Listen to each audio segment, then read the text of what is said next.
and welcome back to the 2021 PDGA Professional Disc Golf World Championships. This is round one, back nine coverage on JomezPro. BigSexyBarri commentary here with you, Nate Sexton, Jeremy Koling, and Paul Ulibarri.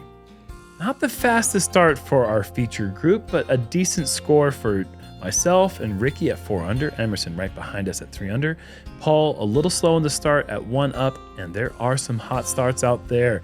Nate Sexton, Connor O'Reilly leading the field at 7 under on the front 9, but a slew of other players right behind them at 6 under, and it is going to be tight all week as I imagine. Let's get into the action on the back.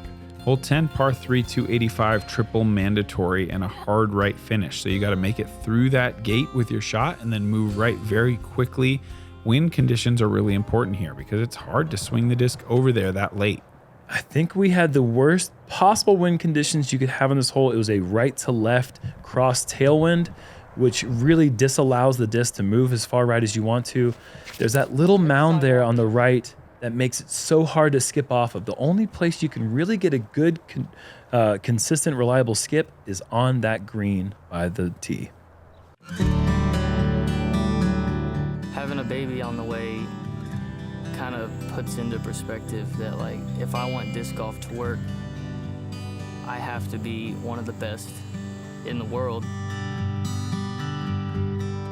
I was 8.5 or so months pregnant with Charlie. I told him whenever it came time, I'm gonna hold this kid in as long as I can. A lot has changed since 2019 Pro Worlds. Jomez hit me up for an interview. They messaged me and they said, hey, we want to tell the world who Emerson Keith is. It was awesome to watch that and just really capture who he is as a player, as a person, and now a husband and dad. So I would get tons of messages like, hey, I just got into disc golf. I watched you at 2019 Pro Worlds, you did amazing. You're an inspiration to all dads out there, to all people that aren't 6 foot tall. I made a statement just like I said I was going to back then. I mean, to go from your local, top player to third at Worlds was a huge jump for him. Watching him cash in that third place putt on hole 18 on the final round was just absolutely unreal. Here, hold my hand. 2 years later, Charlie's gonna be 2 this August. She's grown like a weed and talks and runs everywhere now. I think every day that Emerson and I think of her as like our saving grace, because we don't know if he would have placed third in 2019 had she not been there, and him knowing that he had the added pressure of a family. I remember that every stroke matters. Charlie's definitely helped me remember that, just to never give up, because when I give up on disc golf, that's just like giving up on her. Same with Mackenzie, she's killing it back at home, taking care of her, teaching her how to talk. Daddy plays disc golf and now he's showing me. Basket, that's right. It's not always easy having the family out on the road. Just earlier this year, we had our window smashed out. It really put me down in the dumps. I was like, oh, we gotta go home, this isn't gonna work. 2 weeks later, I won the Utah Open, got us right back up on our feet. He told me on the way here from Portland, he's like, babe, what am I gonna do if I win Utah? And she said, well, then you just win Utah and Worlds. And I was like, that's a really good idea. I'm gonna try that. And then just a few days later, I end up winning Utah. Emerson Keith!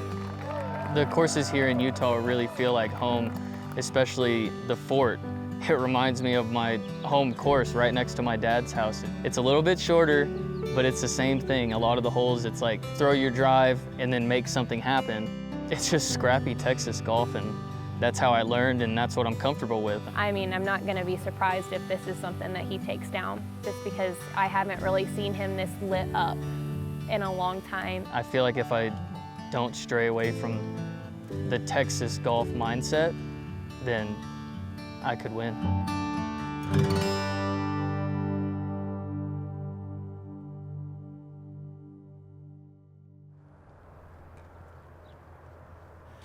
Great piece, Emerson and his family.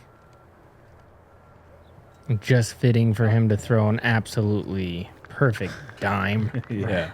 12 feet past the basket, sets him up perfectly for a nice bird. He cleared that little hump there that you're trying to get over, and you're That's perfect illustration what happens if you don't hit the right side of that mound. It gobbles every single shot that doesn't get a little bit more clearance.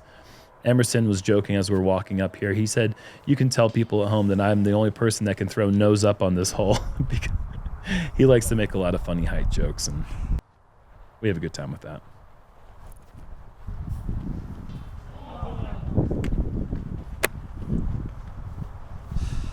Come on, man.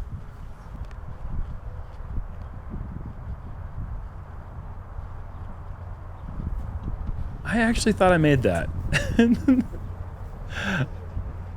There is a lot. Wind was just smacking that putt down the whole way.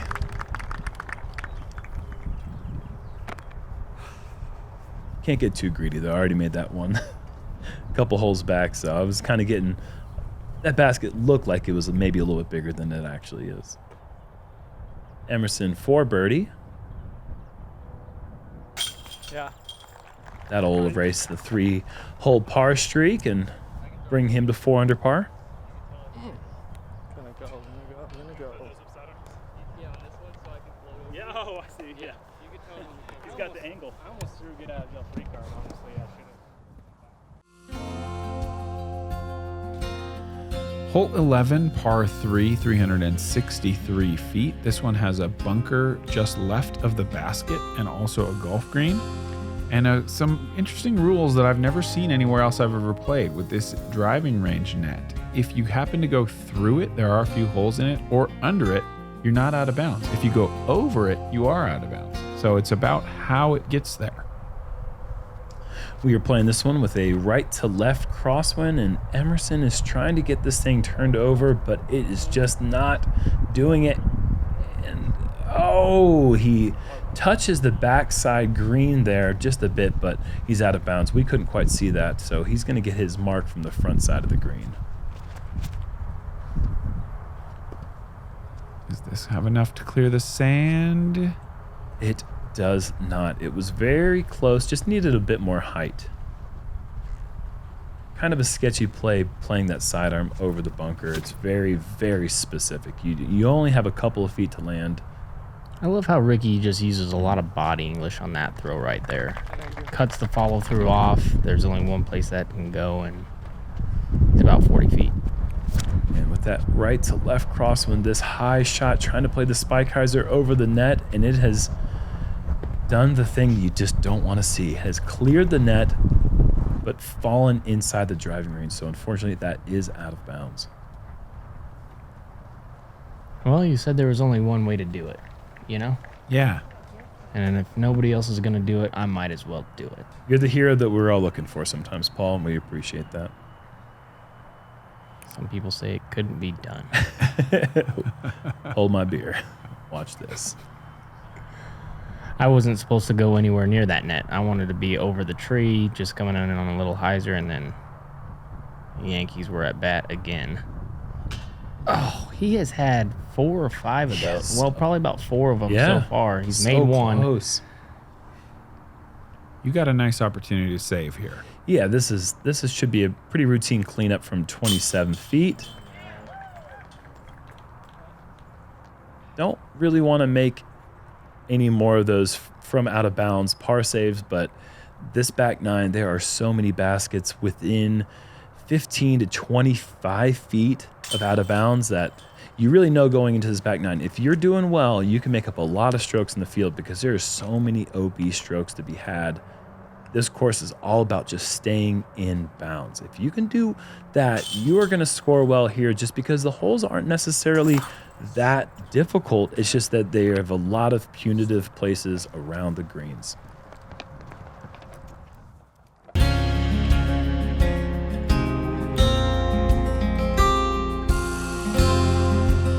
Hole 12 is another par 3, 336 feet along that same driving range net, though you do have a mandatory here that keeps you going down the tunnel. Those same rules in play, so you can bounce this off the net without a lot of worry, because if you were to go through or under, you're not going to be out.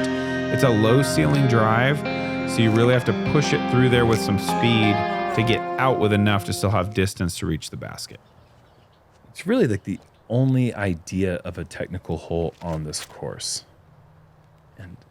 This is a champion eagle. Got underneath the tree limbs that I was trying to get past, but that last tree caught it, and that catches so many discs. Ricky playing off that fence, and that's safe, but he's pretty lengthy putt away, maybe 50 feet.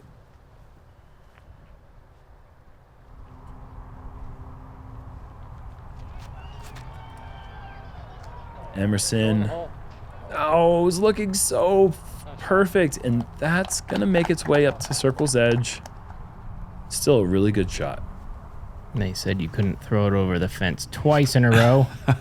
This one would be impressive. You got over the fence on this hole. And I did what every player I think has done for the past 3 years here. Hit one of those middle trees. It is so hard to avoid both. Not much airspace. It's there, but it's not easy to do.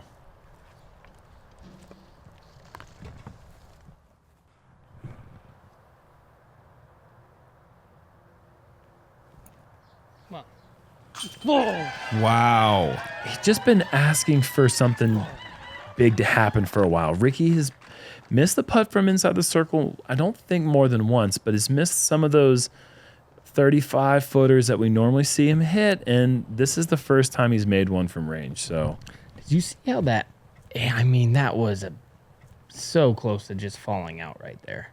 yeah. Once they get vertical, scary things can happen.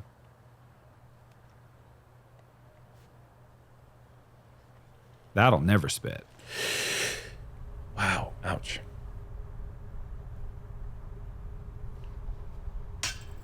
And another one for Emerson. Top band, but it dipped right down. I mean, that just says he was less than a quarter inch from going in. And so many close ones for Emerson so far.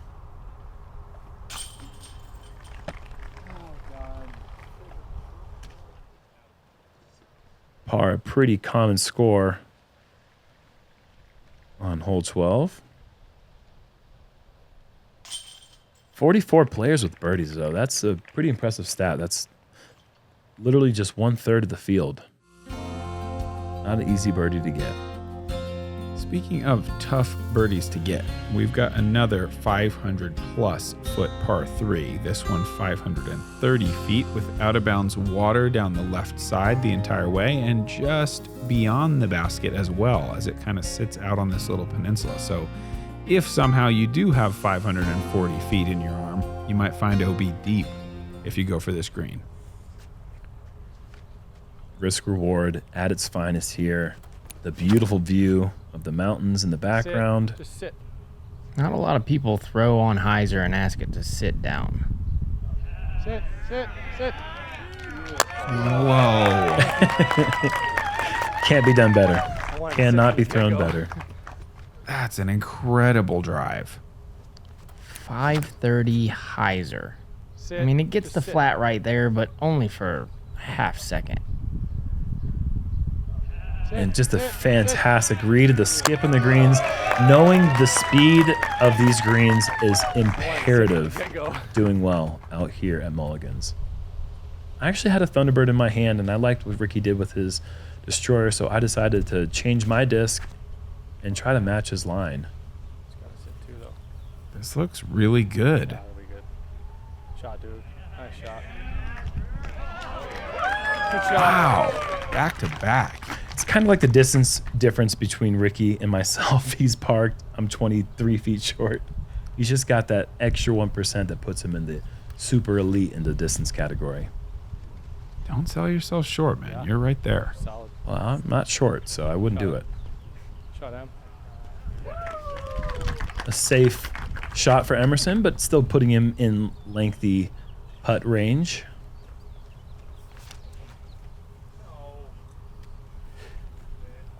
It's just not quite developing right now. Just a little bit off on that line right now for Paul. A lot of pulled shots. Something was going on with the form that I was just pulling them. I mean, just sometimes that happens. Wrong place for it to happen, but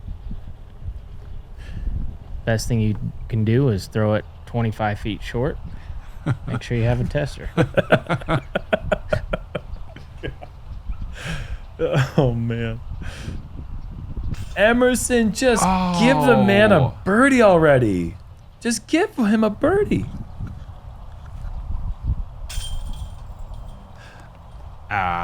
That's frustrating. Yeah, it's like I feel like there's putts that when it's a hole like this, you cannot miss that putt. That's the same thing as like a 220-foot hole being parked.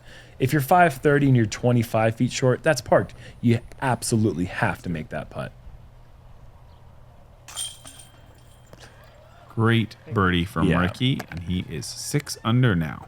And playing with Emerson, I didn't notice that he had that many close calls. I mean, he could very easily be like absolutely shredding if half of those fall down. Right? yeah, 3 under. It's not really. It doesn't really tell the full story. You know, he's throwing the disc really well and has had a couple out of bounds, and he is still right there on the precipice of shooting really well. 14's a tricky little guy. Par 3, 258. Mandatory forces you left. The shot is almost blind because of the mandatory tree. You see the world's largest bunker here on the left side. That's going to play hazard. The path on the right out of bounds.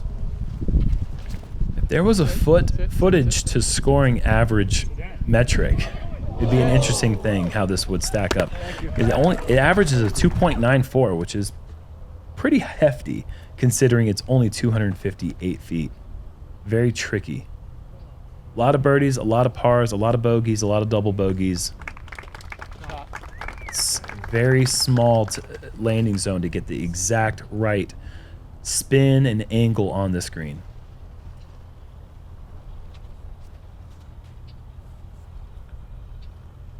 All of you going over stable putters so you don't get that big skip.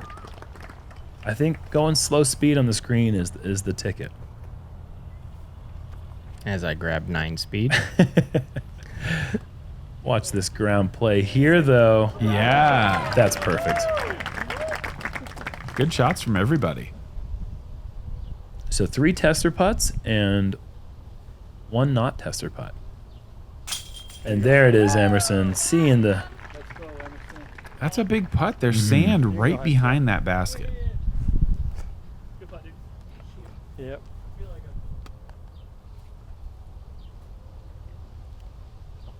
Yeah, all these are testers. They're not gimmies in any way. We're not picking those up in any sort of casual round. Oh, certainly not.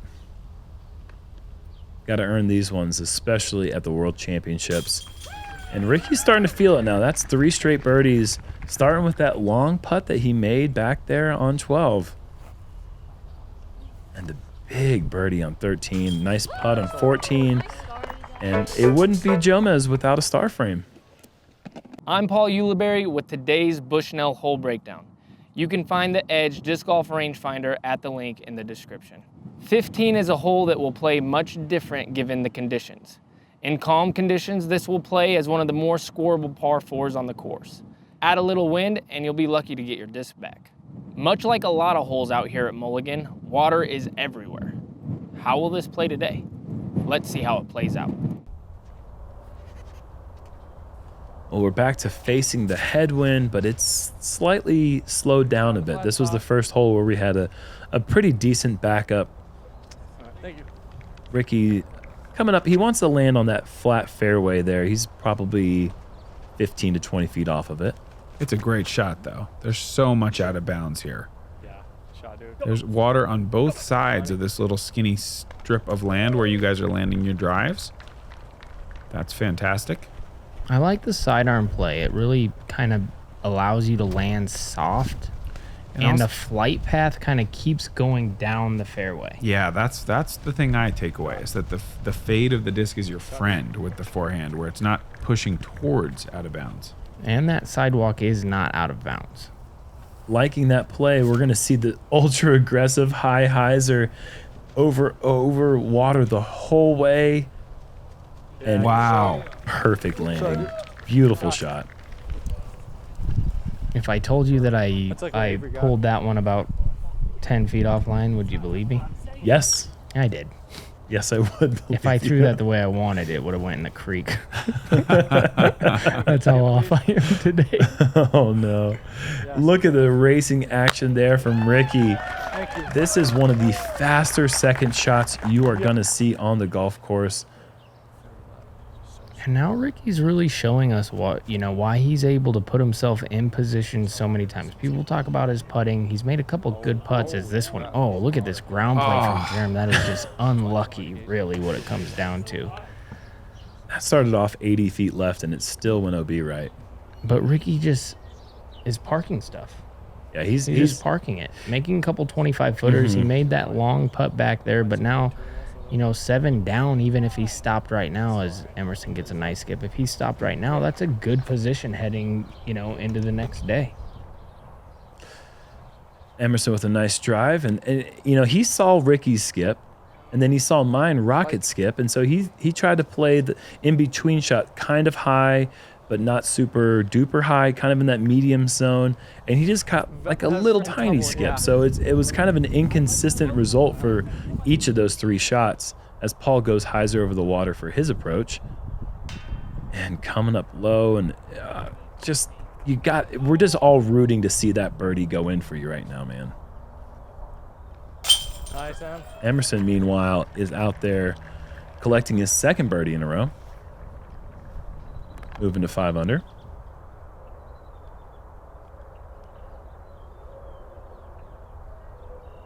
Take me out. Good little putt. Awkward footing back there, really. Yeah, it's always a little weird when your back foot is lower than your front foot. Or maybe it is for me. I don't know. Maybe I'm just I hate it. Yeah, uncoordinated it's enough super tough. that where it's weird for me.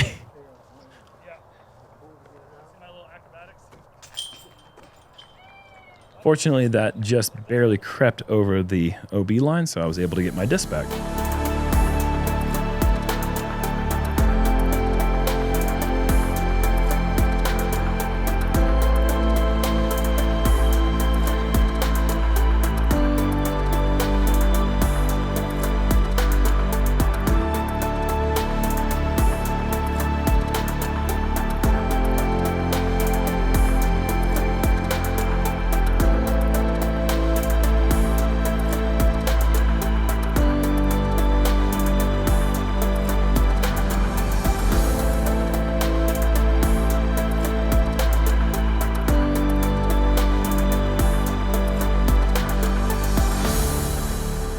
Thank you, Discmania, for your support of our coverage of the 2021 Worlds.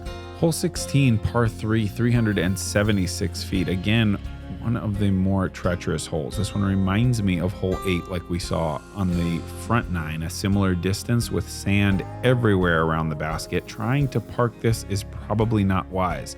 You'd like to come up a little short and see if you can set up a 30 or so footer for the birdie. Ricky going so wide, he actually catches a little leafage, but playing pretty much exactly what we said there. Just a safe, little bit short, setting himself up for that 39-footer. Emerson, this has got a nice line, a little bit lower, going to get a little bit more skip up the hill, work his way into the circle. That's fantastic. Great. It's about as close as you really want to be. Oh, I guess you want to be closer, but you don't want to throw it where you're testing the bunkers. Oh boy, what was that? Is this going to push towards the sand? Well, of course it is, Nate. It's just gonna... Yeah, you're pretty long, too. You have quite a putt. Yeah. That was a little bit of a rolling my wrist situation, and what happens there is it gets more distance than I was intending. Paul throws a spike hyzer into the sand bunker on the other side of the green.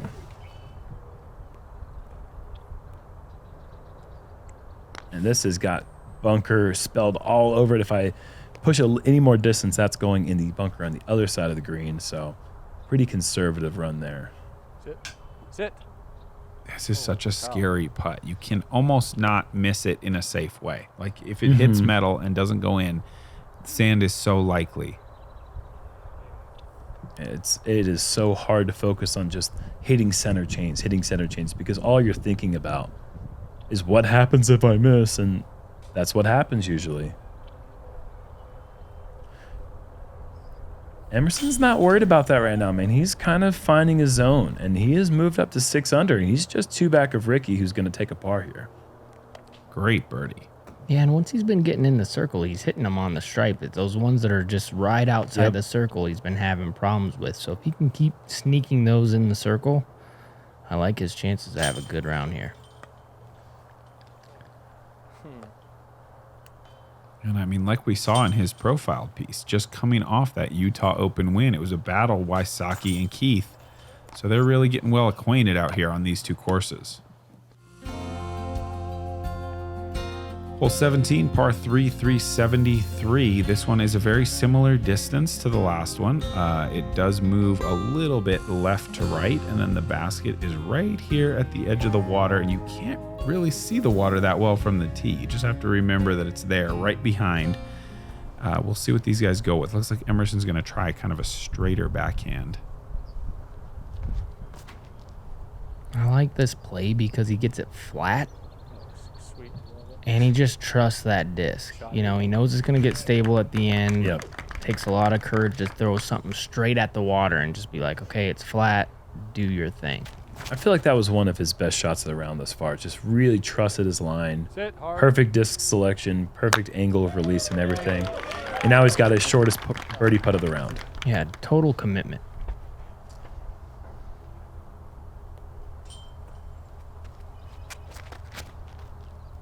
Just trying to get around that tree. It makes it around. And it's 3 in a row. That thing likes to skip. I guess. That I am beside myself right now in this moment. And with the round I'm having, I think to myself, well, are you going to yank it again? And then what happens? Well, a little early left. you're in bounds. You're in bounds, I get man. my disc back. Yeah. That's what happened.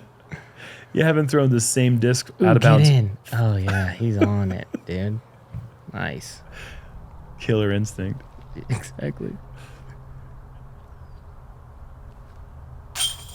That's what we call killer instinct right there. Now Ricky's at 9 under par. And that's we're looking at 9 under, and we're kind of circling that number in our head as you want to shoot 9 under if you want to be on league card out here. 9 under is a great score, and he's already there. I am not going to be at 9 under after this hole.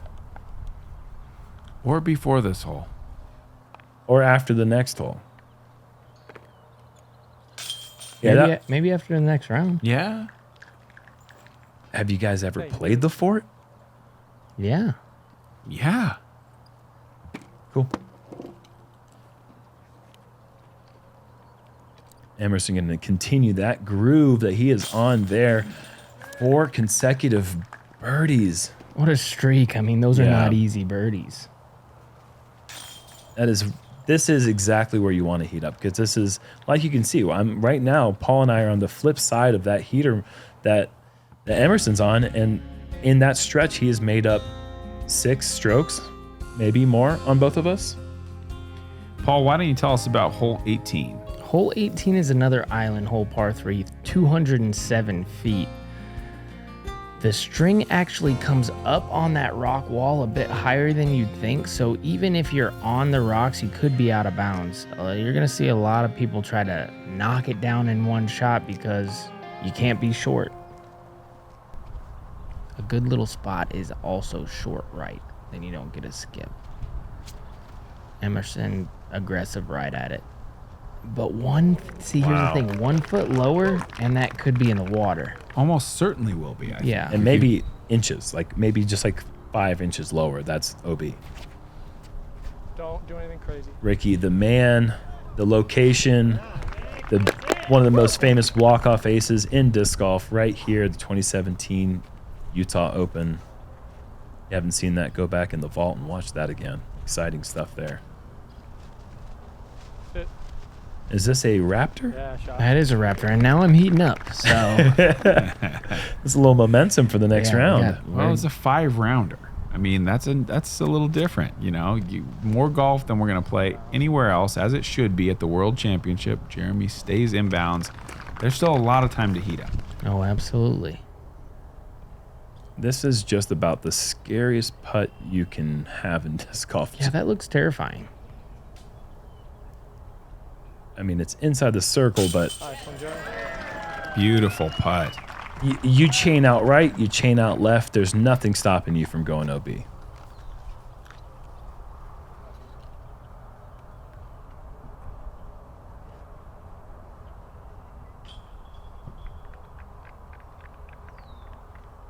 Emerson, 5 in a row to finish, and wow, really just wasn't his round.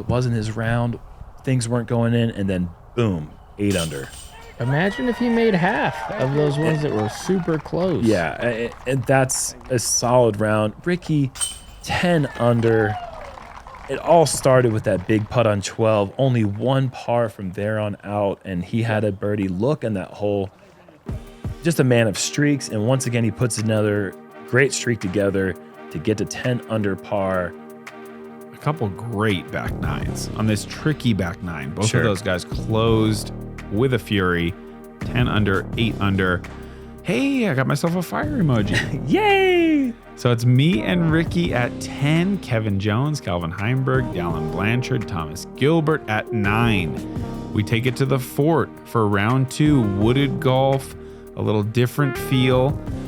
I'm looking forward to it. It's about as different a course as you're ever going to see from Mulligans.